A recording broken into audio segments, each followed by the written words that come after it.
Assalamualaikum warahmatullahi wabarakatuh.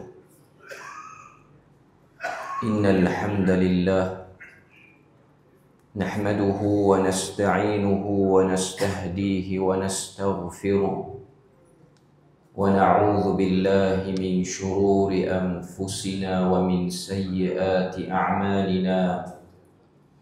Man yahdihillahu fala mudilla lahu wa man yudlilhu fala hadiya lahu. Asyhadu an la ilaha illallah wahdahu la syarika lah wa asyhadu anna Muhammadan abduhu wa rasuluh. Ya ayyuhalladzina amanu taqullaha wa qulu qawlan sadida yuslih lakum a'malakum wa yaghfir lakum dhunubakum wa man yuti'illaha wa rasulahu faqad faza fawzan 'azima. Alhamdulillahilladzi bi'ni'matihi tatimmu as-salihat. Rabbana atina min ladunka rahmatan wa hayyi' lana min amrina rashada. Allahumma ati nafsi taqwaha wa zakkiha wa anta khairu man zakkaha anta waliyuha wa maulaha, amma ba'd. Alhamdulillah, syukur kepada Allah Azza wa Jalla kerana dengan rahmat dan juga limpah kurnia yang Allah Ta'ala berikan, dapat kita bersama pada tengah hari ini dalam durus Ramadan, membahaskan tentang maqasid setiap surah dalam Al-Quran. Dan insya-Allah perbahasan kita pada hari ini ialah daripada surah Al-An'am, iaitu surah yang ke-6 daripada Al-Quran.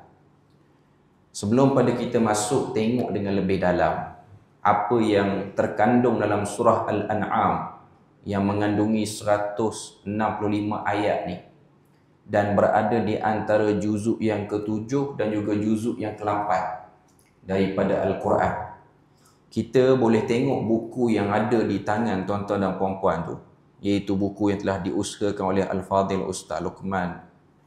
Dan kita boleh tengok terus pada muka surat yang ke-24, terus kepada maqasid surah Al-An'am. Kita tengok dulu apa yang ada dalam buku ni, lepas pada tu baru kita pergi kepada apa yang ada dalam Al-Quran. Memang satu benda yang bagus kalau ada dengan tuan-tuan dan puan-puan tu Al-Quran sekali, sama ada yang fizikal ataupun yang dalam telefon masing-masing ataupun apa saja gadget yang ada lah, untuk kita akses Al-Quran tu dengan lebih mudah. Kita tengok dulu muka surat yang ke-24. Maqasid surah Al-An'am: taqriru aqidatit tauhid warraddu 'ala dhalalatil musyrikin. Menegaskan akidah tauhid serta menolak kesesatan golongan musyrikin. Itu ialah gambaran paling mudah dan ringkas untuk kita nampak, dan kita sentiasa akan letak poin ni bila mana kita baca surah Al-An'am. Maknanya perjalanan kita daripada ayat pertama, muka surat 128, sampailah muka surat 151. Surah Al-An'am ni daripada muka surat 128 sampai 151 dalam mushaf. Perjalanan 165 ayat itu sentiasa kita kena ikat dengan poin ini. Taqrir aqidatit tauhid, menegaskan akidah tauhid. Maknanya sebahagian besar isi dalam surah ni akan bercakap tentang tauhid. Bila mana sebut tauhid, lawannya ialah syirik. Sebab memang untuk lebih menjelaskan lagi satu-satu benda tu, kadang-kadang kita kena tahu lawannya. Jadi lawan kepada tauhid itu ialah kesyirikan. Kemudian warraddu 'ala dhalalatil musyrikin, serta menolak kesesatan golongan musyrikin.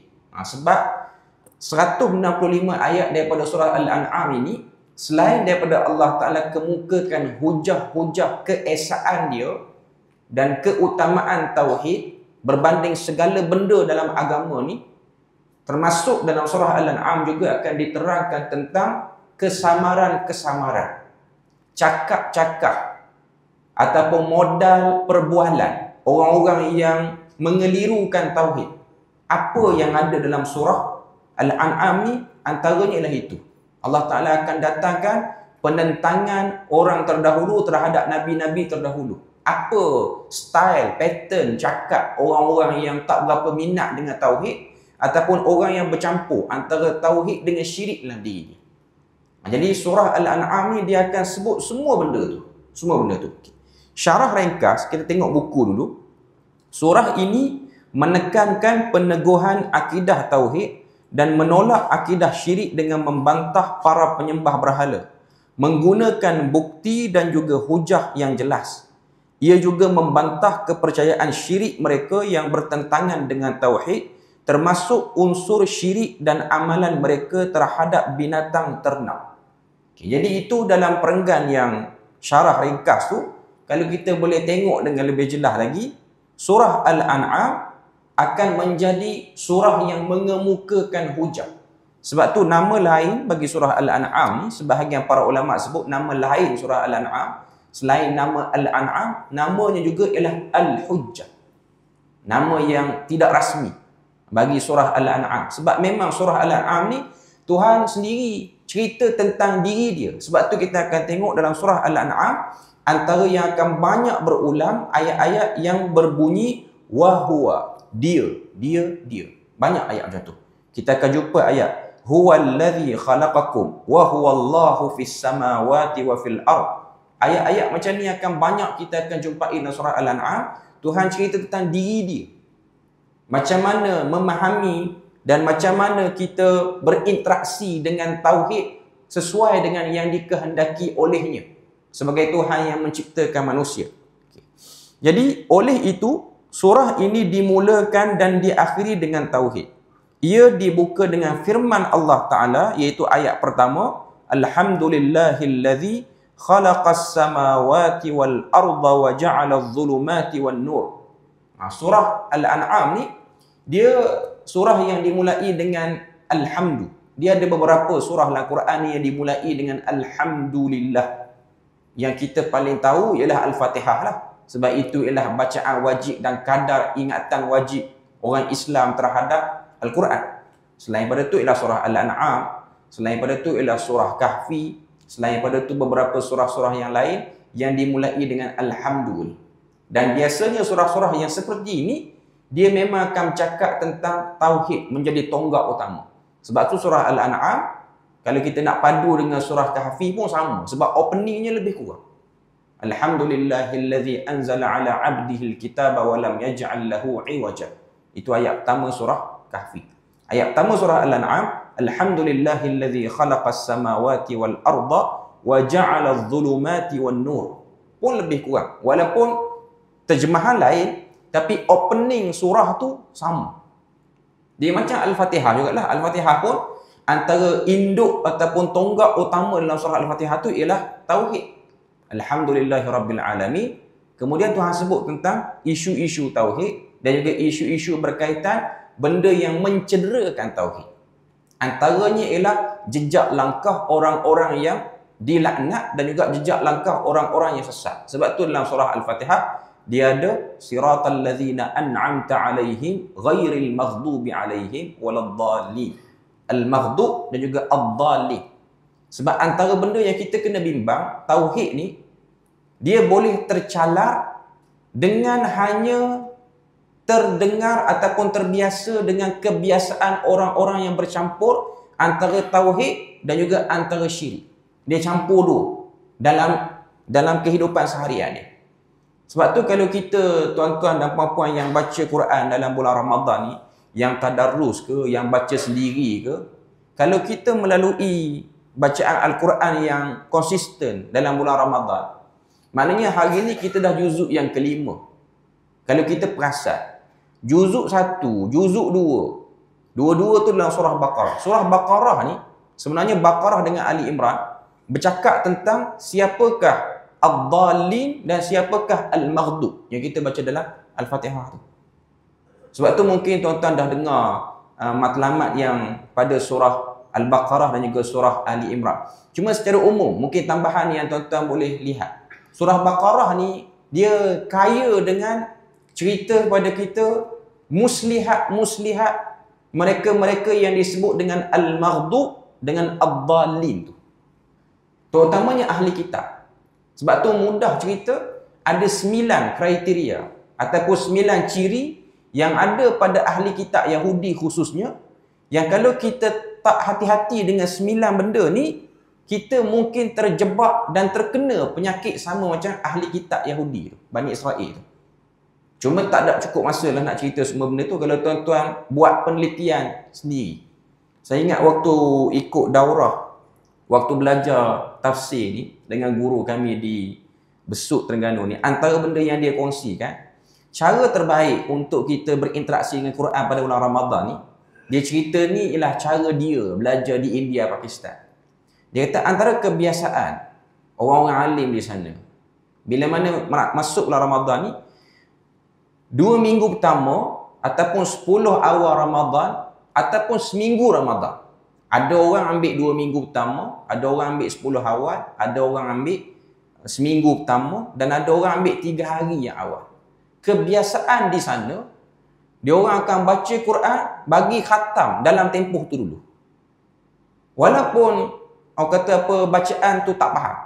Ada yang laju 3 hari khatam, ada yang laju 10 hari khatam, ada yang laju lagi seminggu khatam, ada yang laju 2 minggu. Jadi baki tu, kalau orang ambil 3 hari, dia ada 27 hari. Kalau orang ambil seminggu, dia ada 3 minggu lagi. Kalau orang ambil 10 hari, dia ada 20 hari lagi. Kalau orang ambil 2 minggu, dia ada 2 minggu lagi. Jadi baki tu, dia akan baca Quran secara perlahan balik. Tujuan dia apa? Ambil experience baca habis dulu. Saya duk tengok kaedah tu macam make sense jugalah untuk menjadikan diri kita ni ada training awal dulu. Dia baca sepanjang-panjangnya. Baca dulu. Sebab tu kalau masjid-masjid di India, Pakistan, tapi tak terbuatlah masjid di Malaysia dengan cara macam tu.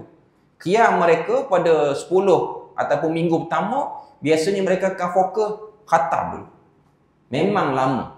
Maknanya pelaksanaan tarawih pada 10 awal, seminggu awal, 3 hari awal, memang akan ambil masa sampai pukul 3 pagi, pukul 4 pagi. Tapi bila mana dah habis khatam Quran, dia akan slow balik, pelan balik. Waktu itulah dia akan susuli dengan penerangan maqasid satu-satu. Cuma orang belajar kaedah India Pakistan, dia akan sebut maqasid ni dengan istilah markazud da'wi ataupun disebut dengan dakwah. Dia orang tak panggil maqasid, dia orang panggil dakwah. Ni India dan Pakistan punya style. Dakwah, maqasid benda sama. Dia bukan dakwa pendakwaan mahkamah tu. Tu mungkin istilah yang digunakan oleh ulama di belah benua India. Mereka buat penekanan seperti itu. Cuma kalau tuan-tuan nak rasa sedap, kita macam hari ni tuan-tuan nak dengar tentang surah Al-An'am ni, baca habis dulu secara laju. 165 ayat. Baca habis dulu, lepas pada tu dengar penerangan, lepas tu cover baca sekali lagi. Baca yang kedua dan ketiga tu lebih perlahan. Dia nak bagi rasa je dulu. Rasa, bagi ringan lidah sebut, bagi tahu dekat mana nak wakaf iftidak yang baik supaya kita ada experience. Itu sedikit tip lah. Maknanya untuk surah-surah yang mendatang ni, dia nak bagi tangkap lagi apa yang disampaikan tu, tuan-tuan baca dulu. Nanti dia akan nampak, dia akan boleh buat connection secara cepat kita dapat tangkap. Sebab kita dah ada experience. Dia macam kita buat revision awal. Okay. Jadi dalam surah Al-An'am ni, kalau kita tengok ayat pertama, dia mulai dengan segala puji bagi Allah yang menjadikan langit dan bumi dan menjadikan gelap dan juga cahaya. Kalau kita perhati, langit jamak, gelap pun jamak. Samawat ialah banyak langit sebab memang lapisan langit. Al-ard, muka bumi. Zulumat, zulumat itulah kegelapan demi kegelapan. Nur itu ialah mufrad, satu cahaya. Allah Ta'ala beritahu pada ayat yang pertama, dia cipta langit yang berlapis-lapis dan juga bumi sebagai hamparan yang kita duduk. Dia cipta gelap yang berlapis-lapis juga. Nak beritahu pada kita, ayat pertama lagi Allah Ta'ala nak beritahu, jaga-jaga, hati-hati, kesyirikan sangat banyak liku-liku dia. Kadang-kadang kita rasa macam kita tauhid dah, tiba-tiba terjatuh juga pada kesyirikan. Sebab kesyirikan itu digambarkan dengan zulumat, iaitu kegelapan demi kegelapan. Sebab tu dalam hadis Nabi sebut, keadaan akhir zaman, kita umat akhir zaman ni akan tertimpa dengan fitnah yang cukup dahsyat. Yang mana Nabi sifatkan fitnah itu ka qita'il laili muzlima.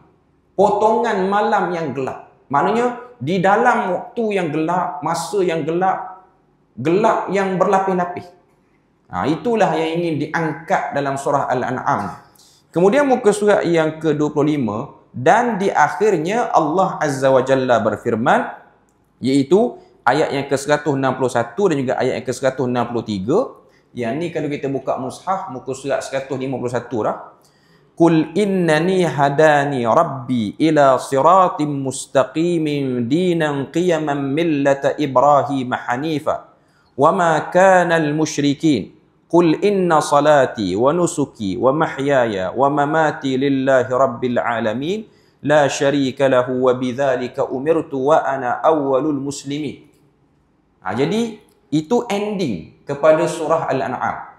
Tuhan datangkan kepada kita ending surah Al-An'am ni, penutup surah Al-An'am, dengan Tuhan kata ayat 161 tu, Qul innani hadani. Katakanlah sesungguhnya aku telah diberikan petunjuk hidayah dari Tuhanku ke jalan yang lurus, iaitu jalan yang benar.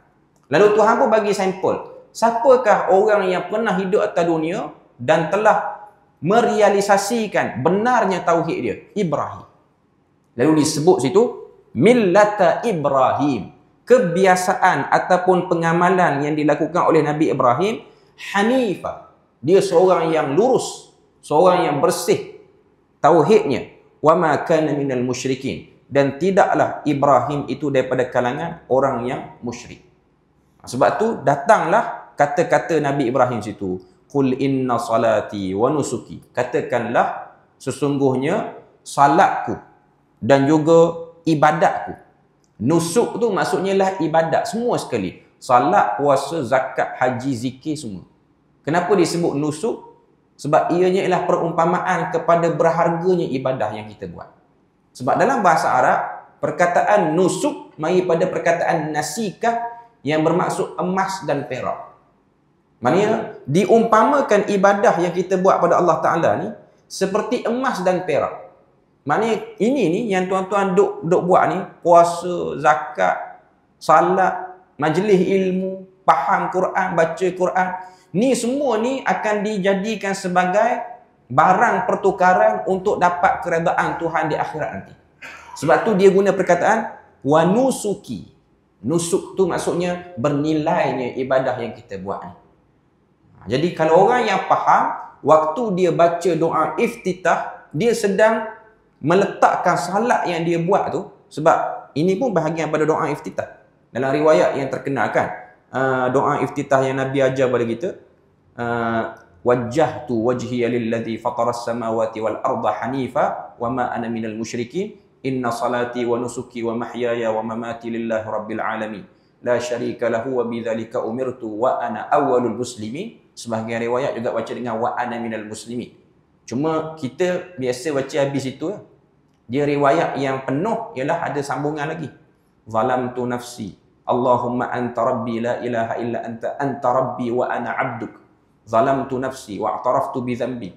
Faghfir li dhunubi jami'a wa la yaghfiru dhunuba illa anta. Itu doa iftitah. Cuma nak katanya doa iftitah tu sebelum open doa iftitah minta ampun pada Tuhan, ambil dulu beberapa ayat dalam surah Al-An'am. Jadi kita akan jumpa dalam surah Al-An'am ni ayat-ayat yang ditarik menjadi bacaan doa ibadah harian kita, iaitu doa istiftah. Sebab tu doa iftitah ni sebut sikit. Walaupun ianya sunat, tapi apa yang ditunjukkan dalam hadis, Nabi dan para sahabat tidak pernah meninggalkannya. Sama ada salat fardu ataupun salat sunat. Jadi kita dalam bulan Ramadan ni kadang-kadang qiyam, penat, letih, kadang-kadang ambil remeh tentang doa iftitah ni. Jadi yang eloknya jangan tinggal. Ambillah riwayat-riwayat yang ringan, macam riwayat daripada Umar Al-Khattab, subhanakallahumma wa bihamdik wa tabarakasmuk wa ta'ala jadduk wa la ilaha ghairuk. Baca. Jangan sekali-kali meremehkan doa iftitah. Sebab doa iftitah ni ialah ucapan-ucapan iqrar, ucapan-ucapan penetapan jiwa sebelum nak meneruskan ibadah salat. Ianya ialah benda penting. Kalau tak saja-saja Nabi sampai 9 riwayat, 12 riwayat doa iftitah. Maknanya perhatian Nabi terhadap doa iftitah tu besar. Dan salah satunya lah yang ada dalam surah Al-An'am ni, yang akan kita tengok nanti. Okay. Jadi apa yang dalam buku kita ni ialah gambaran awal yang kita boleh tengok maqasid yang ada dalam surah Al-An'am. Tuan-tuan baca ayat 1 sampai ayat 65, jangan pernah tersasar. Kekal dengan isu tauhid dan kesamaran dalam tauhid. Itu yang akan ada, yang akan kita temui dalam surah Al-An'am keseluruhannya. Okey, sekarang kita nak tengok mushaf pula. Dalam buku kita dah habis dah. Yang ni ialah tambahan-tambahan maklumat dalam mushaf yang tuan-tuan boleh tengok. Mengikut apa yang saya ambil daurah dulu beberapa tahun yang lepas, daurah tafsir ni, surah Al-An'am ni bahagi dua bahagian untuk nampak lebih jelas. Bahagian pertama, ayat 1 sampailah ayat yang ke 73. Ayat 1 sampai 73 bahagian pertama surah Al-An'am. Bahagian kedua 74 sampailah habis surah Al-An'am, iaitu ayat 165. Sebab apa dibahagi dua bahagian?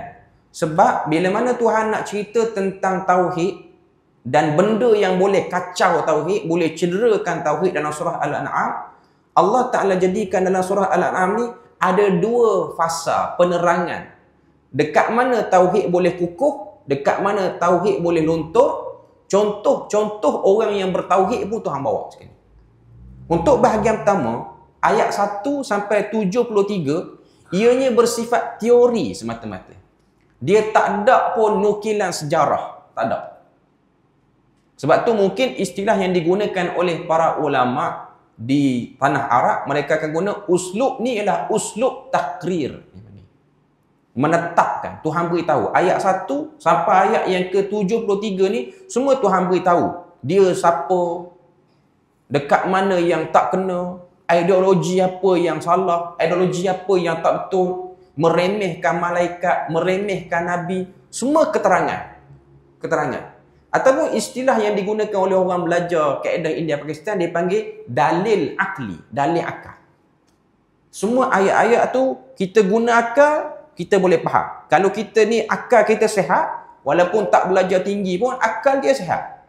Maknanya orang tunjuk warna putih, dia sebut putih. Orang tunjuk warna hitam, dia sebut hitam. Itu akal sihat tu. Maknanya 73 ayat ni dapat difahami dengan mudah, clear. Sebab ianya ialah dalil akal. Masuk ayat 74, sampailah ayat yang ke-165, dia panggil uslub talqin. Istilah yang digunakan. Iaitu Tuhan datangkan sampel. Siapakah orang yang pernah hidup lebih awal pada kamu, tauhid dia okey. Tuhan iktiraf tauhid dia. Kita akan tengok dalam surah Al-An'am ni ada lebih kurang 12 ke 13 orang nama nabi-nabi yang disenaraikan sebagai sebaik-baik pemilik tauhid dalam hati. Maknanya orang yang paling baik tauhid dalam hati. Dimulai dengan Nabi Ibrahim dan beberapa nabi yang lain. Ataupun istilah yang digunakan sebagai dalil nakli pun ada. Dalil nakli ni ialah dalil-dalil nukilan sejarah umat lampau, dan sejarah tu datang daripada kalangan orang-orang yang terbaik tauhidnya atas muka dunia. Okey. Jadi tu dua bahagian yang tuan-tuan boleh nampak dalam surah Al-An'am. Satu bahagian teori, satu bahagian lagi testimoni orang yang pernah hidup atas muka dunia, tauhid dia okey dan Tuhan redha dia. Itu yang tuan-tuan boleh nampak. Jadi bila mana kita baca surah Al-An'am, kita dah dapat satu gambaran. Saya sekarang berada pada part pertama. Kalau tuan-tuan baca ayat 1 sampai ayat 73, saya sekarang part pertama. Part pertama ni hanya bersifat teori. Dia macam hanya maklumat saja. Allah Ta'ala itu esa, dia buat langit bumi, dia turun malaikat, malaikat tak ada jantina, hormat Rasul, patuh taat pada dia. Itu semua maklumat. Masuk bahagian kedua, dia pun cerita pengembaraan Nabi Ibrahim mencari tauhid. Bermula dengan tengok bulan, tengok langit, tengok bintang, tengok matahari. Macam mana dia nak realisasikan tauhid. Lepas tu datang cerita Nabi-Nabi lain. Lepas pada tu datang beberapa lagi syubhat. Syubhat ni kesamaran. Cakap-cakap orang pada zaman Nabi Ibrahim ataupun zaman Nabi-Nabi tertentu yang ada unsur nak bagi keliru pada tauhid ni. Antaranya ialah suatu benda yang selalu diangkat oleh masyarakat pada waktu tu, penentang-penentang wahyu ni ialah isu kebangkitan lepas pada mati. Tak percaya kita ni akan dibangkitkan balik. Mati tu percaya, tapi cerita bangkit lepas mati tak percaya. Antaranya dia orang akan persoal, macam mana tulang yang dah hancur berkecai, yang disebut sebagai ramim, istilah dia dalam Al-Quran, Tuhan nak impun balik. Daripada surah Baqarah lagi dok ada cerita ni. Memang manusia yang tidak kenal tauhid dan mata hatinya buta, dia memang akan bermasalah untuk memahami. Sebab sebahagian manusia dia telah menjadikan logik sebagai dia punya kayu ukur. Jadi bila mana logik duduk depan, dia akan susah untuk berinteraksi dengan Al-Quran. Sebab Al-Quran ni tidak semua ayat akan datang dengan logik. Dia akan datang juga ayat yang tak logik. Sebab tu kita baca surah Baqarah, kita akan bertemu cerita sebahagian riwayat Israeliat kata tu Nabi Uzair. Ayat 253 ke 50 berapa, saya tak ingat dalam Quran, tapi dia awal juzuk yang ketiga. Cerita dimatikan, ditidurkan selama 100 tahun. Kita biasa dengar yang Ashabul Kahfi tu 309 tahun. Dalam surah Baqarah ada cerita satu orang lelaki, dia lalu satu kampung yang dah hancur, dia pun terfikir macam mana Tuhan nak hidupkan kampung yang dah hancur. Tuhan pun matikan dia 100 tahun. Ada riwayat kata lelaki itu ialah Nabi Uzair, tapi dalam Quran tak sebut namanya Uzair. Dia bangkit lepas 100 tahun, dia tengok makanan dia tak rosak, tapi binatang tunggangan dia dah jadi tulang belulang dah 100 tahun. Tapi Tuhan jadikan benda yang luar pada logik akal, makanan yang sepatutnya lebih cepat musnah, 100 tahun tak musnah. Maksudnya Allah Ta'ala nak beritahu, ada benda-benda Allah Ta'ala urus takbir atas muka bumi ni, ianya luar daripada logik akal. Jadi kita yang baca surah Al-An'am, apa yang tuan-tuan nak letak dalam diri? Bila mana kita bertauhid pada Allah Ta'ala, kita mengesakan Allah Ta'ala, satu bahagian dalam mengesakan Tuhan tu ialah percaya Allah Ta'ala bila mana dia campur tangan urusan kita tu akan diurus oleh dia dengan cara yang kita logik akal ataupun cara tak logik akal. Itu tanda orang ada tauhid. Tanda orang ada tauhid ni, dia bila mana dia buat urusan, dia ambil asbab. Sakit, berubat. Tapi boleh tak Allah Ta'ala menyembuhkan sakit tanpa jalan perubatan yang kita ambil? Jawapannya boleh. Tapi Tuhan suruh kita ambil asbab.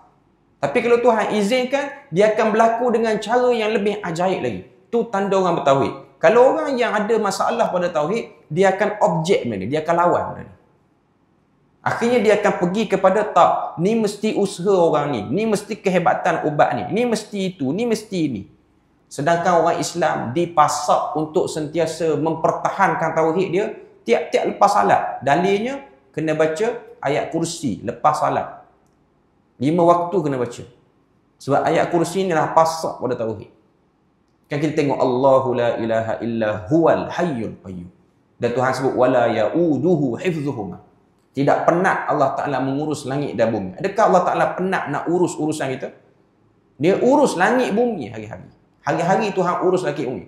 Adakah kita mengadu masalah keuangan kita, masalah pergaulan kita, masalah komuniti kita, Allah Ta'ala tak mampu untuk uruskan? Lebih mampu. Cuma Allah Ta'ala ingin menguji kita. Dan ingin menjadikan kita sejauh mana bertawakal pada dia. Okay. Untuk kita tengok dengan lebih baik lagi, apa yang kita boleh nampak dan kita boleh ambil manfaat secara ringkas, sebab kita pun tak cukup masa untuk kita bahas semua. Okay. Antara teknik yang digunakan waktu saya belajar dengan Maulana Abdullah Hadi di Besut ni, sekarang ni pun daurah dia duk jalan lagi. Maulana Abdullah Hadi bin Yaqub ni salah satu orang Malaysia kita yang belajar di bidang tafsir lah di India, Pakistan.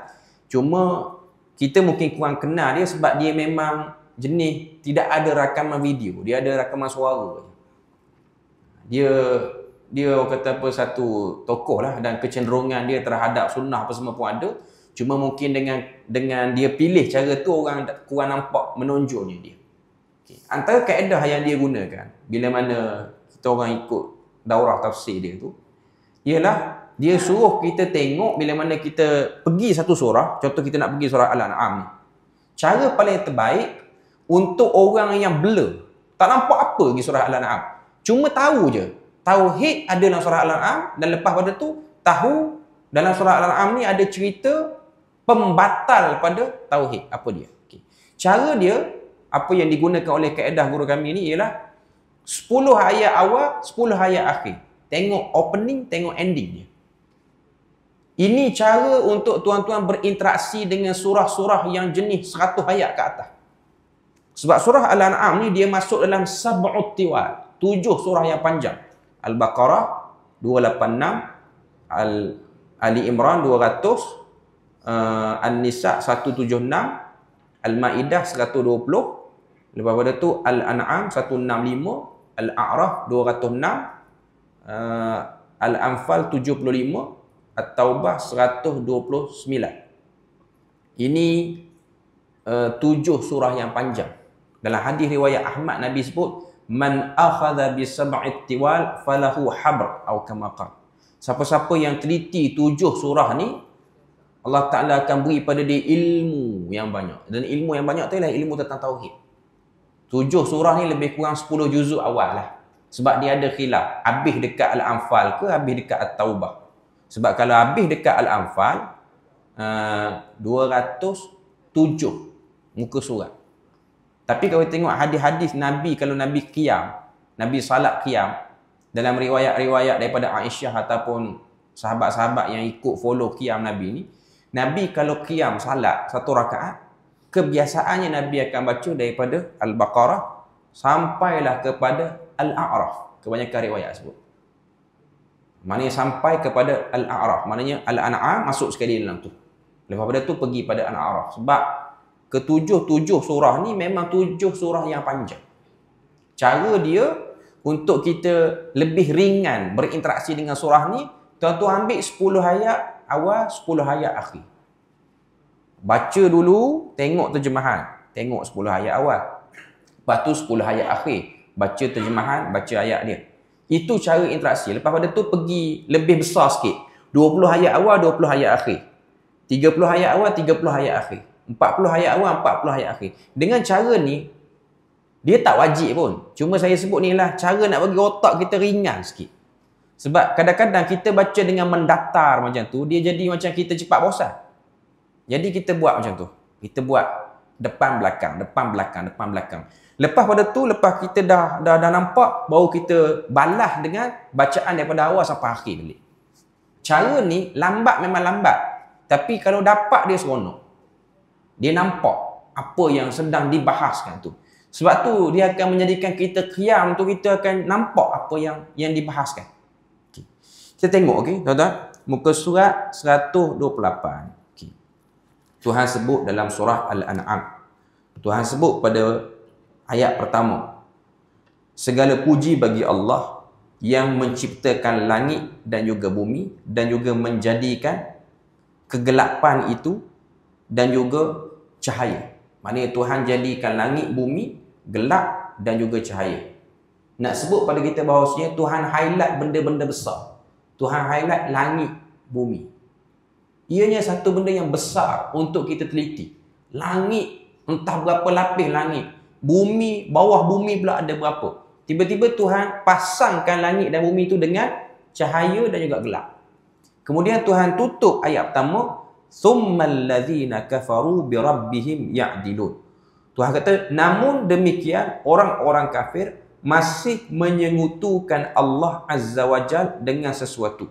Cuma kalau kita tengok terjemahan, dia akan terjemah macam tu. Kita kena fokus pada ayat pertama tu, perkataan ya'dilun. Ya'dilun maksudnya ialah menyamaratakan, i'tidal antara perbuatan jenayah orang kafir Quraisy, menyamaratakan sesetengah sembahan dengan Allah Ta'ala, duduk sama level. Berhala-berhala yang mengelilingi Kaabah disama levelkan dengan Allah Ta'ala. Ini jenayah yang paling dahsyat dilakukan oleh masyarakat Arab jahiliyah kerana telah tersilap orang menjadikan penasihat. Mereka jadikan penasihat dia orang siapa? Ahli kitab. Mereka belajar dengan Yahudi. Yahudi ni ambil kesempatan atas butanya masyarakat Arab terhadap wahyu, dan Yahudi ni pula walaupun ada wahyu, mereka tidak jujur dengan wahyu. Mereka memalsukan isi wahyu. Dan akhirnya apa yang terjadi pada masyarakat Arab jahiliah pada waktu itu, atas nama ajaran Nabi Ibrahim, mereka telah melakukan jenayah, iaitu mewujudkan seruan-seruan yang setara dengan Tuhan. Tapi dahsyatnya masyarakat Arab jahiliah ni, mereka dakwa mereka penyambung ajaran Nabi Ibrahim. Sebab tu cerita dalam surah Al-An'am ni kita akan jumpa banyak cerita Nabi Ibrahim. Sebab Allah Ta'ala nak beritahu, semua yang kamu dakwa, ni Nabi Ibrahim punya ajaran. Ni Nabi Ibrahim punya ajaran. Tak, Nabi Ibrahim berlepas diri daripada apa yang kamu buat. Nabi Ibrahim tak ikut pun haji kamu buat, tak ikut ibadah macam kamu buat. Nabi Ibrahim tidak menyucikan Baitullahil Haram dengan cara yang kamu buat. Sebab tu nama Nabi Ibrahim banyak kali disebut dalam surah Al-An'am sebagai bukti balas. Nak balas balik maklumat-maklumat yang telah dikelirukan dan dicelarukan oleh ahli kitab yang dia orang ajar pada musyrikin Mekah pada waktu tu. Sebab kalau tuan-tuan tengok kan, kalau kita cuba andaikanlah kita hidup pada zaman Nabi ni, bukan mudah untuk kita mendepani fitnah tauhid pada waktu tu. Sebab tauhid telah dikelabui dengan suasana masyarakat pada waktu tu yang memang menilai orang daripada tahap intelektual ataupun tahap kehebatan pemikiran satu-satu orang tu. Hatta zaman kita pun. Maksudnya, tuan-tuan boleh bayang, Nabi, Tuhan jadikan Nabi ni tak pergi jalan jauh. Nabi ni duduk di Mekah, paling jauh pun Nabi pergi ke Syam. Nabi ni pula tak pandai menulis, tak pandai membaca. Itu riwayat yang masyhur. Orang muda, tak ada ayah, tak ada emak juga pada waktu tu, yatim. Apa posisi ataupun apa gambaran ataupun apa keadaan diri kita kalau kita hidup zaman tu lah, kalau kita hidup zaman tu. Tuan-tuan boleh bayang, ahli kitab Yahudi ni yang selalu datang ziarah ke Mekah ni, dia orang dengan jubah dia orang yang kemah, dengan cakap-cakap dia orang yang kemah, jalan ni bawa kitab. Ahli kitab dulu jalan ni bawa kitab. Dia bawa kitab, dan yang pandai baca kitab dia je. Musyrikin Mekah tak erti baca kitab. Setiap kali dia nak baca kitab, dia akan buka walaupun ayat tu dia tukar. Sebab tu surah Baqarah Tuhan cerita tentang buruknya lidah mereka telah mengubah kitab. Sebab tu riwayat Israiliyat menyebutkan antara jenayah yang mereka buat ialah mereka ubah ayat dalam kitab dulu. Dalam kitab Taurat ni ada ayat kata idza ja'akum Muhammadun farhamuh. Bila mana datang pada kamu Muhammad, rahmatilah Muhammad. Itu ayat dalam kitab dulu. Tapi dia orang ubah. Idza ja'akum Muhammadun farjumuh. Bila mana datang Muhammad, rejamlah dia. Dia ubah daripada ha jadi jim. Itu Tuhan sebut dalam surah Ali Imran. Tuhan kata antara jenayah mereka ialah yalwuna alsinatahum bil kitab litahsabuhu minal kitab wa ma huwa minal kitab. Meliuk lentukkan lidah untuk kata ni fakta pada kitab sedangkan tu bukan pada kitab. Tuhan nafikan. Jadi nak sebut pada kita, saya nak cuba gambarkan turunnya surah Al-An'am ni. Sebab tu sebahagian para ulama sebut ianya juga menjadi tasliyah kepada Nabi dan juga para sahabat. Tasliyah ni ialah penenang hati Nabi dan juga para sahabat. Sebab mati punca ataupun mati akal nak bagi hujah pada mereka ni bahawasanya ilmu yang diorang ambil pada ahli kitab tu semua tak betul. Sehingga turun Quran menafikan semua sekali. Sebab ahli kitab jual nama Nabi Ibrahim. Pemimpin Quraisy pun jual nama Nabi Ibrahim. Dia orang ni orang kemah. Tuan-tuan boleh bayang, kalau kita hari ni kita tengok satu orang muda, lepas pada tu orang pun beritahu dia ni sekolah tak habis. Tapi yang dia cakap tu betul. Tapi ahli kitab ni sekolah tinggi, belajar banyak, menguasai banyak bahasa. Tidak mudah. Sebab tu saya bila mana duk fikir benda ni, inilah kot antara sebab sebahagian para sahabat bila mana ada tabi'in ni dia puji sahabat. Kalau tak silap, Miqdad bin Al-Aswad yang dipuji oleh satu orang tabi'in. Tabi'in tu kata, untunglah dua mata kamu kerana pernah bertemu dengan Nabi. Miqdad kata, tak payah sebut macam tu. Bersyukur je dengan apa yang kamu dapat sekarang. Kamu jadi tabi'in tak sempat tengok Nabi, selesai. Sebab kami yang sempat tengok Nabi ni, Kami berperang dalam jiwa, berperang dengan perasaan. Nak ikut tak lelaki ni? Bukan mudah. Tuan-tuan belanja kita ini, kalau Tuhan takdirkan kita jadi orang hidup sezaman dengan Nabi, tuan-tuan boleh agak tuan-tuan nak duduk belah mana? Bukan mudah. Tambah-tambah kita yang jenis minat pengaruh, minat populariti ni, mudah rebah dengan benda-benda macam tu. Walaupun turun surah Al-An'am. Sebab kalau tengok dalam surah Al-An'am ni, antara ayat yang juga besar yang Allah Ta'ala sebut ialah tentang keagungan Al-Quran tu. Allah Ta'ala sebut 2 kali dalam surah Al-An'am ni tentang Al-Quran itu sifatnya ialah mubarak, iaitu memberi kebaikan. Syaratnya ialah memang kita kena berikan waktu kita sebanyak mungkin kepada Al-Quran tu sendiri, baru kita akan dapat benda tu. Kalau kita tengok pada bahagian pertama, iaitu ayat 1 sampai ayat 73 tu, sekali Tuhan sebut tentang kebesaran Al-Quran. Lepas tu pada bahagian yang kedua, iaitu penutup ataupun penghujung kepada surah Al-An'am ni pun, Tuhan sebut tentang fungsi Al-Quran itu ialah kitabun mubarak. Tuhan sebut tentang Al-Quran itu ialah pemberi kebaikan-kebaikan yang banyak. Maknanya di dua-dua bahagian tu ada disebut tentang kemuliaan Al-Quran.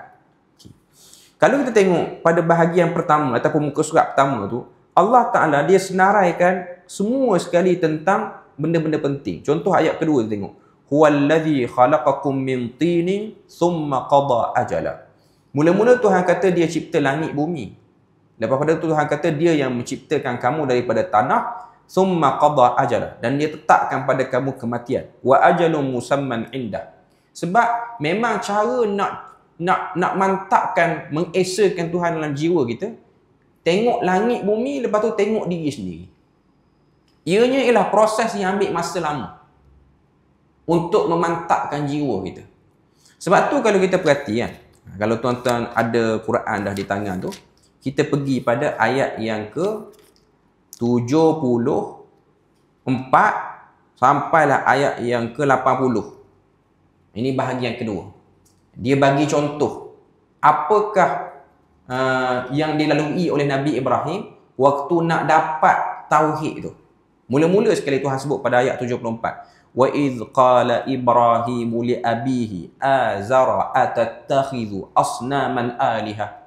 Ingatlah ketika mana Ibrahim berkata kepada ayahnya Azar, adakah patut kamu menjadikan berhala-berhala ini Tuhan? Inni araka wa qaumaka fi dhalalin mubin. Bermula rasa nak mentauhidkan Tuhan ialah rasa galaknya Nabi Ibrahim terhadap kebiasaan ibadah kaum dia.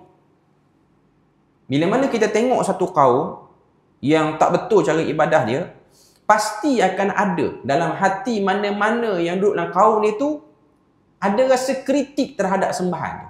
Ada rasa tak kena. Ini normal. Sebab tu kita akan tengok sahabat yang mulia macam Abu Umamah Al-Bahili kan.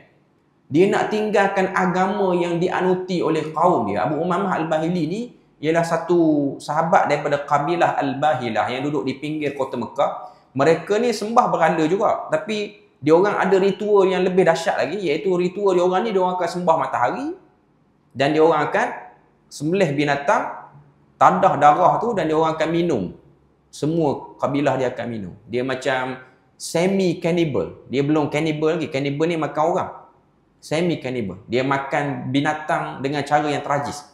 Sehinggalah dia datang rasa nak dapat tauhid tu lepas dia dengar mantra ataupun ucapan ketua kabilah yang jadi kepala sembah matahari tu.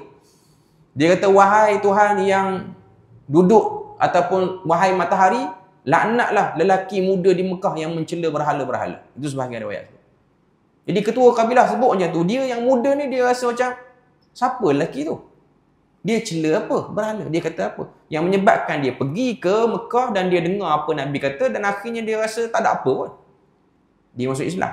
Cuma nak katanya, minda kritis ni ialah benda yang akan ada. Sebab tu saya sebut pada tuan-tuan dan puan-puan. Manusia ni, manusia-manusia yang masih lagi dalam kegelapan kesyirikan. Sebab kita tahu kesyirikan ni dia bukan kena pada orang yang bukan Islam. Orang Islam yang pengamalan tak betul pun dia orang terperangkap dengan benda tu. Sebab kita kena tahu orang Islam ni berbagai-bagai pattern anutan dia pun. Kalau tuan-tuan tengok orang-orang Islam, tak payah ambil jauh. Tuan-tuan ambil Islam yang diamalkan di negara jiran, di Indonesia. Dah ada beberapa aliran yang berbeza-beza. Jadi, dia orang akan ada minda kritik dia tu. Ataupun minda kritis dia. Sebab tu kalau tuan-tuan baca sejarah Muhammadiyah, sebab apa Kiai Ahmad Dahlan dia jadi nak kritik amalan masyarakat Jawa pada waktu tu? Kerana bila mana berdoa, mesti nak kena ada kemian. Sebab kemian tu dikatakan pembawa doa-doa tu ke langit melalui asap dia. Dia jadi kritik situ. Dan benda ni, orang Melayu kita di Malaysia ni duk ada lagi percaya benda tu. Ada lagi percaya. Fungsi kemian dalam majlis-majlis doa selamat ni ialah fungsi kemian asap dia tu memustajakkan doa. Jadi yang muda-muda ni dia akan rasa macam takkan Tuhan memerlukan teknologi yang sekuno itu untuk mendapat mendengar doa-doa hamba dia. Jadi Nabi Ibrahim macam itulah. Dia tengok sembah berhala, dah lah berhala tu kita sendiri yang okey. Tiba-tiba nak kena sembah yang tu. Kemudian apa kata Allah Taala ayat 75, wa kadzalika nuri Ibrahim malakutas samawati wal ard waliyakuna minal mukminin. Oh, ayat ni besar. Allah Ta'ala kata, dan demikianlah kami lihatkan pada Ibrahim kekuasaan kami yang ada di langit dan juga ada di bumi. Dia jadikan Nabi Ibrahim nak tengok langit, nak tengok bumi. Waliyakuna minal muqinin. Sehingga Nabi Ibrahim itu dilatih menjadi orang yang yakin. Sebab tu kita tuan-tuan, antara sunnah bangkit pada tidur kena baca ayat-ayat akhir pada Ali Imran. 190 sampai 200. 190 Ali Imran apa dia? Inna fi khalqis samawati wal ardi wa ikhtilafil laili wan nahar la ayatil li ulil albab. Dia training dia sama macam training Nabi Ibrahim. Tambah kita di Perlis ni tuan-tuan. Kita keluar rumah dan baca ayat tu sambil kita memandang langit. Kalau tuan-tuan buat benda tu, cuba try buat. Dia mungkin buat kali pertama dia blur ni. Tapi buat. Sebab dalam sunnah Nabi buat macam tu. Nabi buka tingkap ataupun Nabi keluar, Nabi baca. Yang paling terbaiknya ialah bangkit tidur tu, terus buka tingkap dan tengok. Tapi pada saya lah dia agak sukar untuk kita buat. Sebab kalau kita buat macam tu kan dia macam tak senonoh pula dengan bekas tidur pun tak hilang lagi apa semua. Saranannya ialah tuan-tuan mandilah dulu sebelum nak pergi masjid apa semua, sambil-sambil tunggu enjin kereta panas apa semua, keluar tu tengok dalam pagar rumah kita. Dia mesti akan ada sesuatu bila mana kita buat benda tu. Mesti akan ada. Tuan-tuan akan rasa berbeza. Ni saya cakap ni pengalaman peribadi. Okay. Bila mana kita buat benda tu, Tuhan akan jadikan pandangan kita terhadap langit sebelum ni dengan pandangan kita terhadap langit selepas pada kita baca, dia berbeza. Dia macam orang bersahur macam bulan Ramadan ni, dia bersahur kerana dia nak makan. Tapi orang yang bersahur kerana nak makan dan nak beristighfar, jiwanya berbeza. Makanan sahur itu akan dilimpahi dengan berkah bila mana disusuli dengan istighfar.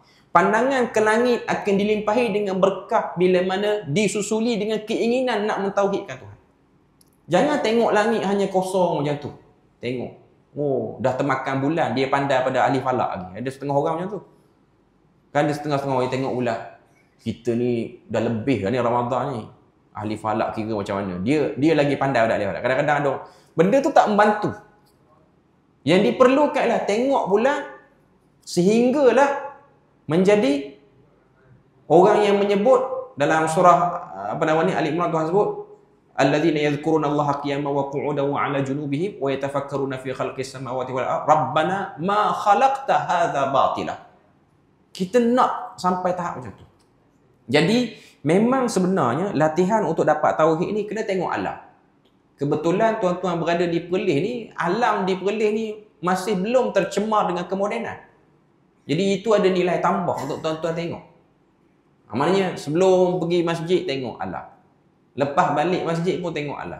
Sebab kata apa, itu ialah waktu-waktu yang terbaik untuk mempelajari sesuatu. Tuan-tuan tengok macam mana burung-burung keluar pada sarang. Dia macam ada satu arahan yang menyebabkan mereka keluar. Ini pengalaman peribadi. Mungkin sebab kawasan rumah saya di Perlis ni, dia memang sawah terus. Kita buka kita tu terus sawah. Bila mana saya perhati tengok pukul 7.20, 7.15, dia macam ada satu grup burung daripada satu arah ni dia akan bergerak sana. Dan pergerakan itu sama. Seminggu saya tengok, sama saja. Pergerakan yang sama. Dia tak ada seekor tiba-tiba terpelengok lalu jalan lain, dia tak ada. Dia macam satu arahan. Sebab tu kalau kita tengok, dia akan sampai pada tahap Rabbana ma khalaqta hadza batila.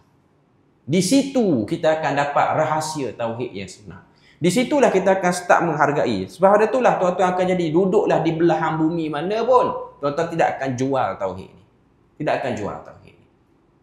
Sebab masa kita terhad, cuma saya nak sebut, itulah antara benda-benda yang tuan-tuan boleh tengok daripada surah Al-An'am. Sebab Al-An'am itu ialah binatang ternak. Binatang ternak ialah binatang-binatang yang berkeliling dengan masyarakat Arab. Maknanya hari-hari dia orang akan tengok biri-biri, dia orang akan tengok kambing, dia orang akan tengok unta. Di setiap pagi dia tengok pergerakan unta, pergerakan biri-biri. Walaupun ianya tidak diajar, dan ada sebahagian unta-unta, biri-biri, kambing-kambing itu yang hidup lebih awal berbanding kita hidup, tapi dia macam ada satu sistem yang mengarah mereka. Tanpa kita ketahui siapakah yang mendidik mereka secara formal. Tak nampak dia orang pergi sekolah pun. Tak nampak dia orang ada training khusus pun. Tapi benda tu berlaku. Inilah buah-buah daripada keesaan yang ingin dikeluarkan. Daripada situ, kita akan letakkan diri kita, ya Allah, sebenarnya memang semua benda yang berlaku dalam hidup aku pasti ada campur tangan. Sebab saya duk ingat waktu zaman belajar daurah tafsir ni, ayat-ayat yang ada unsur tauhid ni, macam 7 ayat awal ni, Al-Baqarah, Ali Imran, Al-Maidah, An-Nisa, Al-An'am sampai Al-A'raf ni, dia nak masukkan dalam jiwa kita ialah rasa Tuhan sedang campur tangan dalam urusan kita. Itu hatta pada benda paling simple sekali. Tuan-tuan masukkan kunci kereta dalam lubang kunci, hidupkan enjin, Tuhan sedang campur tangan di situ. Di situ. Sekarang orang dah pakai keyless lah. Cuma nak sebutnya lah, bila mana kita dapat kemantapan tauhid, kita tidak akan pernah melengahkan. Sebab tu, mulut akan terus ringan. Subhanallazi sakhkhara lana hadza. Terus. Dia akan auto. Dia akan auto. Sebab hati dia akan terus connect dengan membesarkan Tuhan. Sebab tu cara untuk satu orang tu dia lunak dengan zikir, dia kena perjelas bab tauhid ni dulu. Sebab tu kita baca surah Al-An'am, kita akan tengok macam mana Tuhan kata baca Quran. Baca Quran banyak-banyak. Sebab Quran tu akan menurunkan keberkatan. Keberkatan itulah yang akan menghapuskan kekotoran dalam hati kita. Jadi dalam surah Al-An'am sebagai penutup yang kita boleh ambil ni ialah, kalau kita tengok dua ayat yang saya boleh sebut kepada tuan-tuan dan puan-puan, iaitu ayat yang memang dah kita selalu baca dah, iaitu ayat dalam surah, dalam doa iftitah kita, ayat 79. Ayat 79 surah Al-An'am, muka surat 137. Ni yang kita duk baca dalam doa iftitah.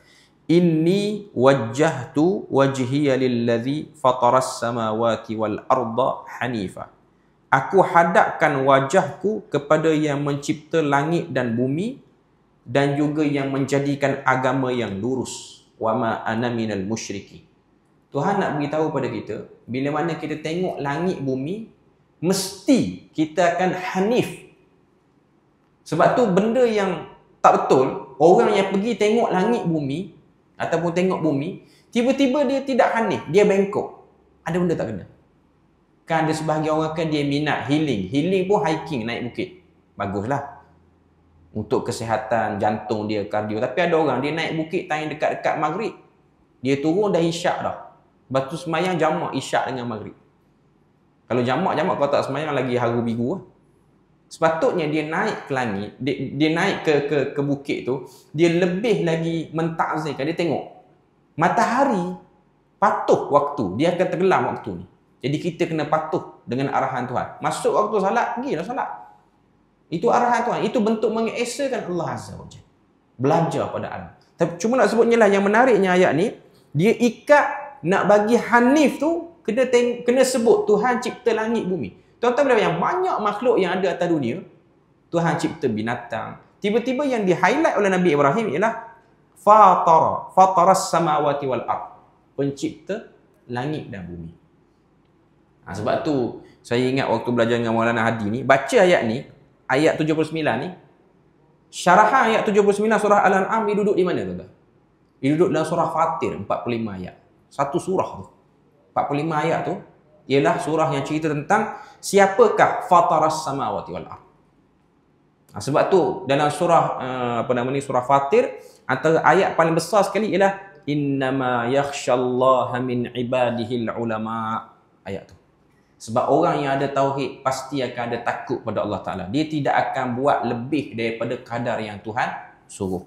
Satu lagi ayat yang terakhir yang kita boleh ambil sebagai pedoman daripada surah Al-An'am dan penjelas kepada matlamat utama surah Al-An'am ini ialah ayat yang ke 162 dan juga 163 dalam surah Al-An'am, muka surat 150, iaitu ayat yang berbunyi, kita dah sebut tadi, qul inna salati wa nusuki wa mahyaya wa mamati lillahi rabbil alamin la syarika lahu wa bidzalika umirtu.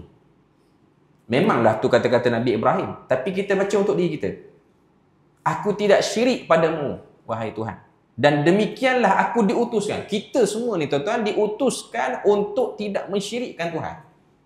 Sebab tu nanti kalau kita pergi ke surah Al-A'raf, kita akan masuk kepada satu part dalam surah Al-A'raf tu, Tuhan cerita tentang pengakuan kita di alam roh. Alastu bi rabbikum qalu bala syahidna. Bukankah aku Tuhan kamu? Kita semua jawab, engkau Tuhan. Yang jawab tu semua termasuk yang kafir ni. Termasuk yang jawab hari ni ialah Trump yang jadi Amerika Syarikat punya presiden. Dia pun jawab benda sama, tapi dia tersasar. Semua manusia jawab. Okay. Kita baca wa bidzalika umirtu wa ana awwalul muslimin. Ini kata-kata Nabi Ibrahim. Cuma nak sebutnya lah, bila mana kita baca tu, dia akan memasukkan elemen-elemen menghancurkan keakuan, menghancurkan daya upaya kita kepada segala urusan dunia kita. Sebab tu fitnah keberhalaan yang berlaku kepada kita yang bukan penyembah berhala secara fizikal ialah keberhalaan dalam bentuk daya upaya kita ni. Zaman kita ni, daya upaya wang ringgit. Itu yang boleh menjadi punca-punca keberhalaan kita. Sebab kita rasa tak apa, saya ada duit, saya boleh buat. Okey, tak apa, saya ada kudrat, saya boleh buat. Saya muda lagi, saya kuat lagi, saya boleh buat itu, buat ini. Bahaya. Baca surah Al-An'am, dia nak runtuhkan benda tu. Supaya kita sedar. Diri kita ni, saya ingat guru kata dia sebut, kita ni kalau tak kena gaya, kita boleh jadi macam Al-An'am. Sebab tu dalam Quran pun Tuhan sebut, ulaika kal an'am balhum adall. Manusia kalau dia tak reti guna panca indera, mereka pun jadi binatang ternak, bahkan lebih teruk. Jadi kalau kita melihat binatang ternak, kita akan jadi orang yang tauhid pada Allah Ta'ala, mulia kita. Kalau kita tak nak tengok binatang ternak, kita akan jadi macam dia orang. Sama saja. Wallahu a'lam. Kita berpada situ saja untuk kali ini. Moga Allah Ta'ala beri rahmat dan berkat. Allah Ta'ala jadikan kita orang-orang yang benar-benar menghargai tauhid dan menyayangi tauhid dan mempertahankan tauhid dalam diri kita. Subhanakallahumma wa bihamdika asyhadu an la ilaha illa anta wa astaghfiruka wa atubu ilaik. Wassalamualaikum warahmatullahi wabarakatuh.